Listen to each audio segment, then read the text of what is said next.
tape recorder has been a big benefit to us in passing some of the time away on our transit out to the moon.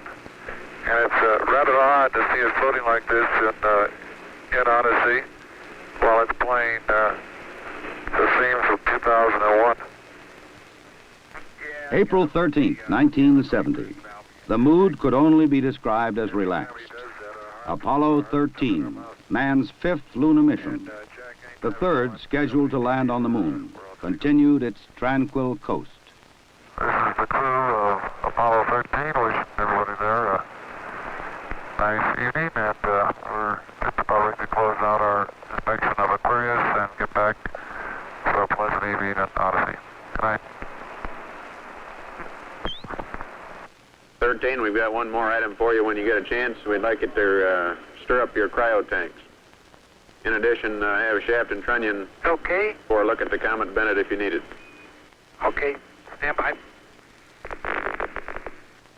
Okay, Houston, we've had a problem here. This is Houston. Say again, please. Yes, Houston, we've had a problem. We've had a main B bus undervolt. Roger, main B undervolt. Okay, stand by, 13. We're looking at it. And we had a pretty large bang associated with the caution and warning there. And as I recall, main B was the one that had a amp spike on it once before. In the interim here, we're starting to go ahead and button up the tunnel again. April 11th, 1970. Launch day. The crew of Apollo 13. Jim Lovell, commander and veteran of 3 previous missions. He had orbited the moon Christmas 1968 on Apollo 8. Fred Hayes, his first time up, lunar module pilot. Jack Swigert, command module pilot. 3 days ago, he was on the backup crew. Now he replaced Ken Mattingly. Mattingly had been dropped from the mission because he had been exposed to German measles. He would watch the launch from Houston's mission control. Auto sequence initiated, flight. Roger. Flight booster. Go. S4B pre-press complete. Roger. Flight booster. S1C pre-press complete. We're on internal power and we go. Roger. How's it look, Econ? You got your space? Looks good, flight. Okay. MCC record us to flight speed. Ignition, flight. Roger. Roger. Clock start, flight. Roger. Thrusters go, all engines. Roger. Okay, Fido, how's it look? Looks good here, flight. Good agreement. Okay, booster, how do you look? S1C looks good, flight. Okay, Capcom, we go you on the ground. Okay, we go at 1, Capcom. Get relieving, flight. Roger.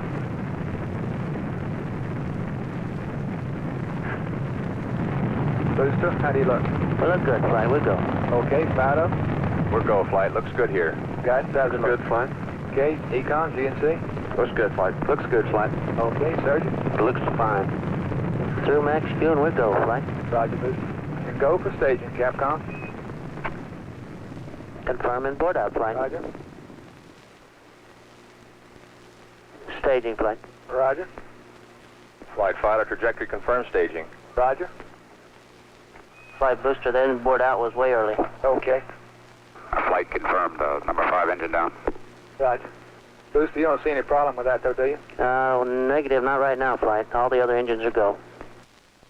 The next step in the routine of lunar flight was to burn out of Earth orbit toward the moon. Then pull free of the third stage and dock with the lunar module Aquarius. At the controls of the command module Odyssey, Jack Swigert.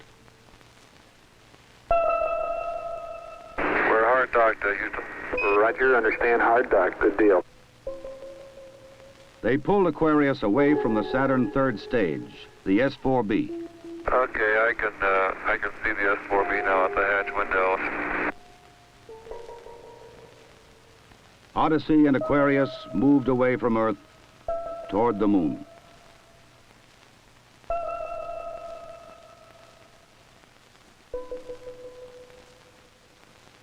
Okay, Houston, we've had a problem here. 5 guidance. Go, guidance. We've had a hardware restart. I don't know what it was. Okay. Houston, we've had a problem. We've had a main B bus undervolt. You see an AC bus undervolt there, guidance? Or, ECOM? Negative, flight. I believe the crew reported it. We got a main B undervolt. We may have had an instrumentation problem, flight. Roger. And we had a pretty large bang associated with the caution and warning there.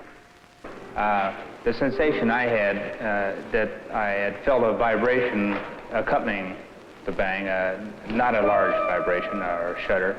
Is there any kind of leads we can give them? Are we looking at instrumentation, or we got a real problem, or what? We're reading 0 N2 pressure in fuel cell 1 and 13 psi on fuel cell 3 O2 pressure.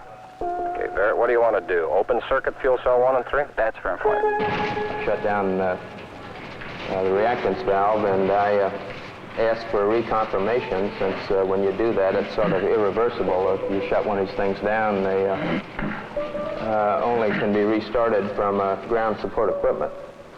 Yeah, that's because of AC. And it looks to me, looking out the hatch, that we are venting something. We are venting something out into space. Okay, let's everybody think of the kind of things we'd be venting. GNC, you get anything that looks abnormal in your system? Negative flight. How about you, Ecom? You see anything that, with the instrumentation you got, that could be venting? That's firm flight. Let me look at the system flight as far as the venting is concerned. Okay, let's start scanning. Here is a bulletin from ABC News. The Apollo 13 spacecraft has had a serious power supply malfunction that could cause the lunar landing mission to be terminated early. I assume you've called in your backup ECOMs? Flight, say again? Have you called in your backup ECOMs now? See if we can get some more brain power in this We thing? got one here. Roger. At the moment, the astronauts are continuing to try to isolate their trouble. A late report says the spacecraft now is operating on battery power alone. All unnecessary equipment is being turned off. Okay, now let's everybody keep cool. We got the LEM still attached. The LEM spacecraft's good, so if we need to get back home, we got a LEM to do a good portion of it with. Okay, let's make sure that we don't do anything that's going to blow our CSM electrical power with the batteries, or that will cause us to lose the main or the fuel cell number 2. Okay, we want to keep the O2 and that kind of stuff working. We'd like to have RCS, but we got the command module system, so we're in good shape if we need to get home. Let's solve the problem, but let's not make it any worse by guessing. My concern was increasing all the time. It went from, I wonder what this is going to do to the landing, to I wonder if we can get back home again. Okay, Ecom, I'm coming back to you. Flight. Go ahead. I think the best thing we can do right now is start a power down. Right about then, it was quite apparent to me that it was just a question of time that the command module was going to be dead. You don't want to get fuel cell pumps off, do you? We can do that on fuel cell number 1 flight. Okay, well, let's make sure we don't blow the whole mission. The thing that concerns me is throwing equipment. We had a problem. We don't know the cause of the problem. Flight, I've got a feeling we've lost 2 fuel cells. I hate to put it that way, but I don't know why we've lost them. It doesn't all tag up. Network from Flight.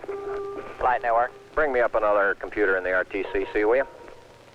We got one machine on the RTCC, and we got dual CPs downstairs. Okay, I want another machine up in the RTCC, and I want a bunch of guys capable of running D-logs down there.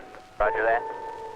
What all this means is only speculation at this point. First, though there has been some tumbling or rotation of the spacecraft, the astronauts do not appear to be in any immediate danger. I'll tell you what, GNC, can you get somebody in the back room to try to figure out what the equivalent delta V is we're getting, so that we can see if we can backtrack to see if we can figure out what's venting. Roger, we'll give it a try, Flight. Okay? When I looked up and saw both oxygen pressures, one absolutely 0 and the other one going down, it dawned on me, and I'm sure Jack and Fred about the same time, that we were indeed in serious trouble. The only way to survive the situation was to transfer to the LEM. Flight Econ. Go ahead, Econ. The pressure in O2 tank 1 is all the way down to 297. We better think about getting in the LEM or using the LEM systems. I'd say this is as serious a situation as we have ever had in manned spaceflight. We've always called the LEM a good lifeboat under those circumstances. If at any time in the mission, however, the LEM had separated and we had gotten ourselves into a rendezvous situation, or the command module being around the moon, then what you state is absolutely true. It would be a fatal situation. Tell me you from Flight. Go ahead, Flight. I want you to get some guys figuring out minimum power in the LEM to sustain life. The accident had occurred 200,000 miles from Earth. Lovell, Swigert, and Hayes rode in the lunar module attached to a lifeless command module. Apollo 13 had started as a mission of scientific exploration. It was now a matter of survival.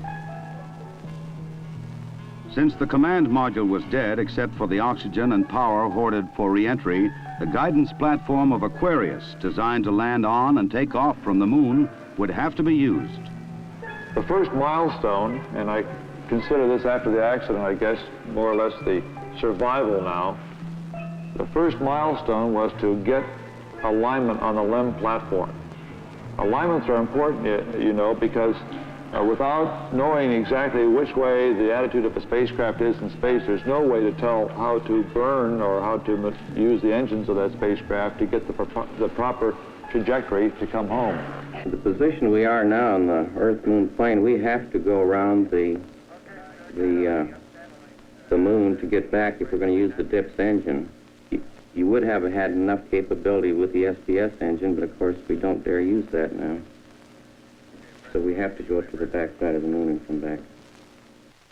To get into the correct orbit around the moon, the crew had burned out of a trajectory that would automatically bring them back to Earth. They would have to get back onto a safe course toward Earth. He needs to put his throttle to min also, Flight. Throttle to min? Yes, he's at 29% now, roughly. This maneuver, again, was completed on time, and because it was a manual burn, we had a three-man operation. Jack would take care of the time. He'd tell us when to light off the engine, when to stop it. Fred handled pitch maneuver, I handled the roll maneuver, and I pushed the buttons to start and stop the engines. Aquarius, and you go for the burn.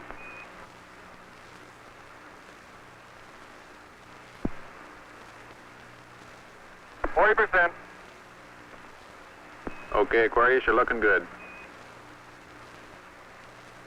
Auto shutdown. The first problem was solved. They were back on the path to Earth. But there were many other problems to be solved. From a building at Houston's Manned Spacecraft Center, systems experts coordinated the coast-to-coast effort to get the crew back. One of the big problems was consumables. There would be enough to eat and drink. But in space, there are other factors. Oxygen to breathe, electrical power to keep the spacecraft alive, water to cool the equipment and keep it operating. What we'll be doing till we get them back on the water is concentrating on everything that is their lives are dependent upon at the moment, rather than worrying about the accident, because there's nothing we can do about that now. It appears at the present time that everything is under control and that we have a safe situation at the moment. Hey, I want to say you guys are doing real good work. So are you guys, Jack. We are about 70 hours from home, and we think we have the situation in control. We've projected the consumables as I've described, and we have a plan for carrying out the rest of the mission, but there is going to be no relaxation at all as far as that goes from now until splash. There was a key decision to be made before Apollo 13 went behind the moon. Where to bring them down. Their present course would take them to the Indian Ocean, where recovery would be difficult. A burn to bring them home quicker would take them to the Pacific Ocean near the recovery forces. Bringing them home even faster would place them in the South Atlantic, again away from recovery forces. It was decided to take them to the Pacific. We've run these simulators both here and at the Cape and at the contractors that continuously ever since last night. We've tried to simulate virtually everything that we've had the crew to do that is non-normal that they've done, and we've proven most everything that we've been able to run on the simulator prior to passing it up to them. Now, there may be some details we haven't done, but at least we've checked the feasibility of everything we've done, and we'll continue to do that. They passed 137 miles from the moon. For Lovell, it was the second time that he had seen the moon so near. But there was no time for contemplation. There was another critical burn coming. Okay, look,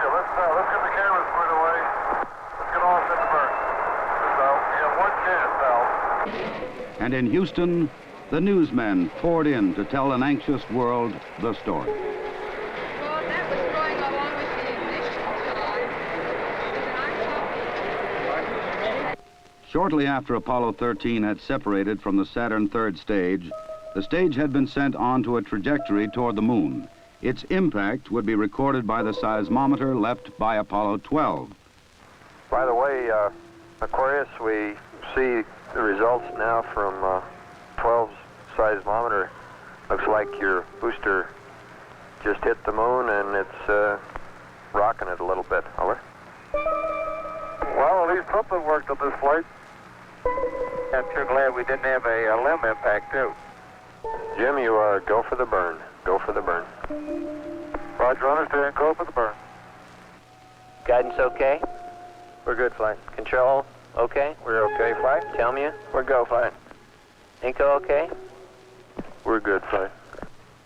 Ground confirms ignition. We're burning 40%.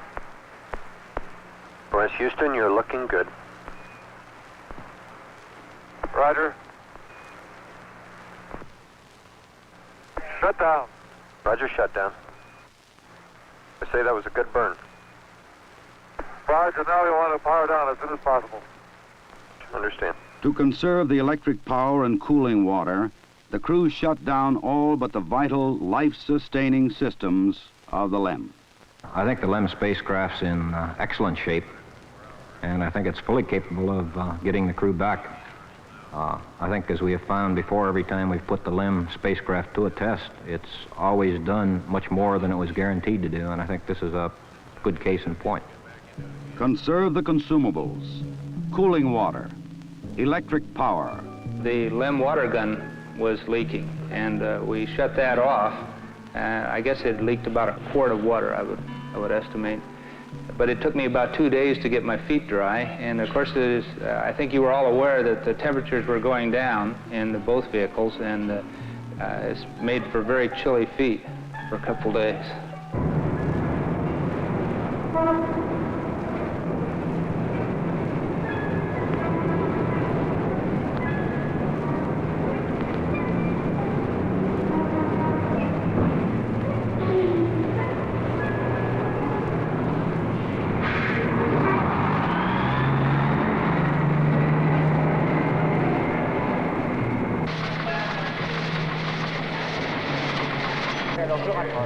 Ok, au revoir.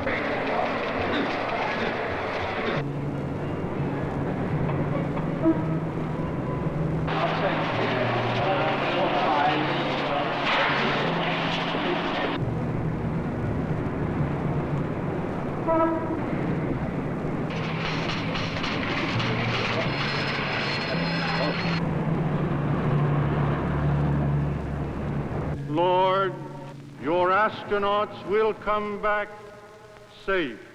If I may be serious for one moment and ask the entire audience for a moment of prayer for the crewmen of the Apollo 13. We'll hold silence for a moment, please.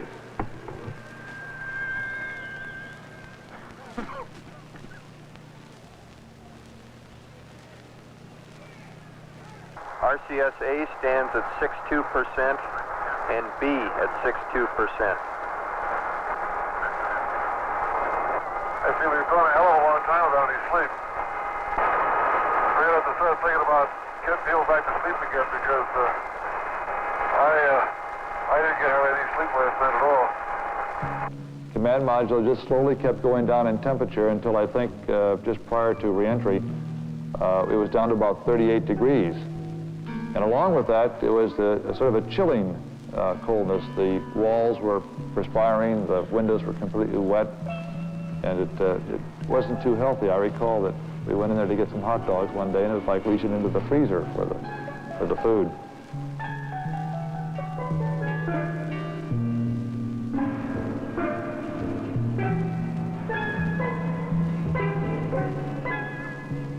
So if you want my opinion of how they handled the situation when it happened, they handled it exactly like we'd expect them to. They were about as well on top of it as anybody could be, knowing what we knew, which isn't very much, I'll have to admit. but I think they did everything right within the knowledge that was available to us in a timely fashion, which is what all we expect of them. I think they did a beautiful job of it. We actually had a third little sleep restraint, which Fred then put on and buttoned up and kept a little bit warm. The astronauts faced another problem, their own exhaled breath.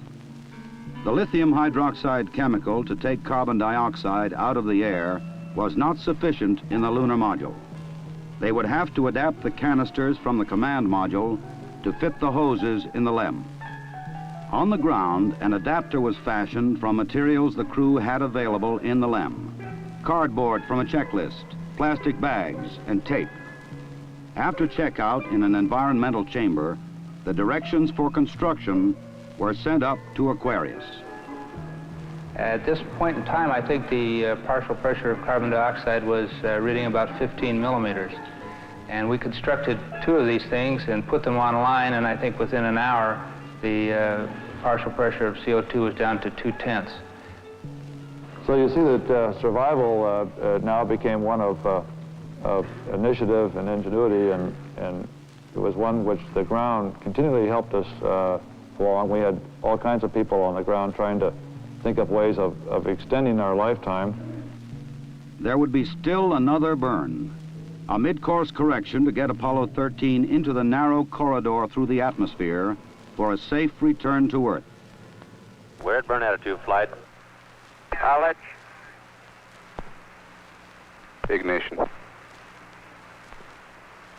Thrust looks good. Shut down. Hang in there, it won't be long. There were moments when I didn't know how much consumables we had, whether we could make it back or not, but in a situation like that, there's only one thing you can do. You just keep going, and you just keep thinking up where you can get more consumables. And so that's exactly what we did. On April 17th, they prepared for re-entry. After a small course correction burn, they jettisoned the damaged service module. SF, copy that. And there's one whole side of that spacecraft missing. Is that right? The whole panel is blown out, almost from the base to the engine. It's really a mess. Man, that's unbelievable. Next, they got back into Odyssey to jettison Aquarius prior to entry into the atmosphere. Left jettison. Okay, copy that. Farewell, Aquarius, and we thank you. Okay, LOS in a minute or a minute and a half. At entry attitude, we'd like Omni Charlie. And welcome home. Thank you.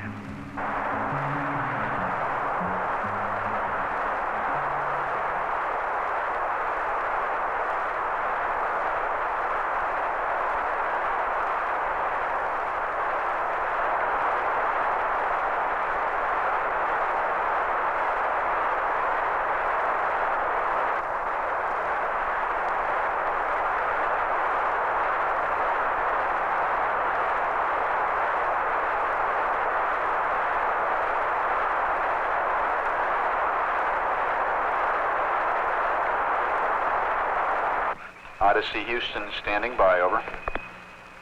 Okay, go over.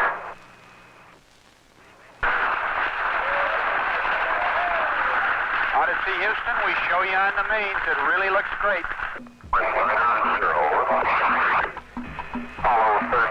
Apollo 13, this is recovery, over. They're going through 5,000. Under Apollo 13, this is recovery, and your chutes look good. Apollo 13, this is recovery. We observed your RCS burn, over. The recovery, Apollo 13 is descending. Apollo 6, this is recovery, over. Photo 1 spliced in at this time. The three chutes are displaced in the water. 0 degrees, magnetic 3.5 miles. 0 came up. 0, roger. This photo 1, the command module is stable 1 at this time. They're riding comfortably. The vertical axis are approximately 15 degrees. Swim 1, you're clear to get the position. Crew 3, the other 2, you swim 1, Roger. Okay, swim 2, you win last 270.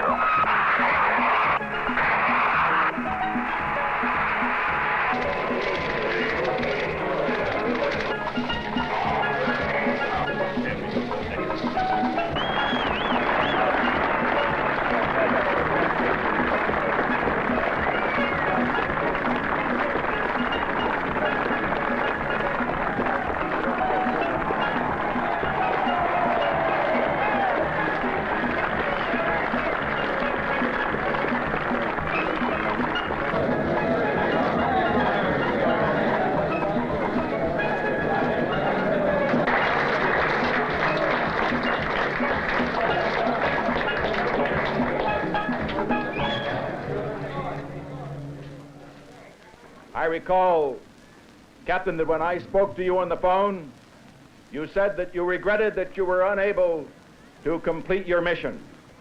I hereby declare that this was a successful mission. From the start, the exploration of space has been hazardous adventure. The voyage of Apollo 13 dramatized its risks. The men of Apollo 13, by their poise and skill under the most intense kind of pressure, epitomized the character that accepts danger and surmounts it. Theirs is the spirit that built America. Your mission served your country. It served to remind us all of our proud heritage of a nation, to remind us that in this age of technicians and scientific marvels, that the individual still counts, that in a crisis, the character of a man or of men will make the difference. GNC. Go. Surgeon. Go. Procedures. Go. AFD.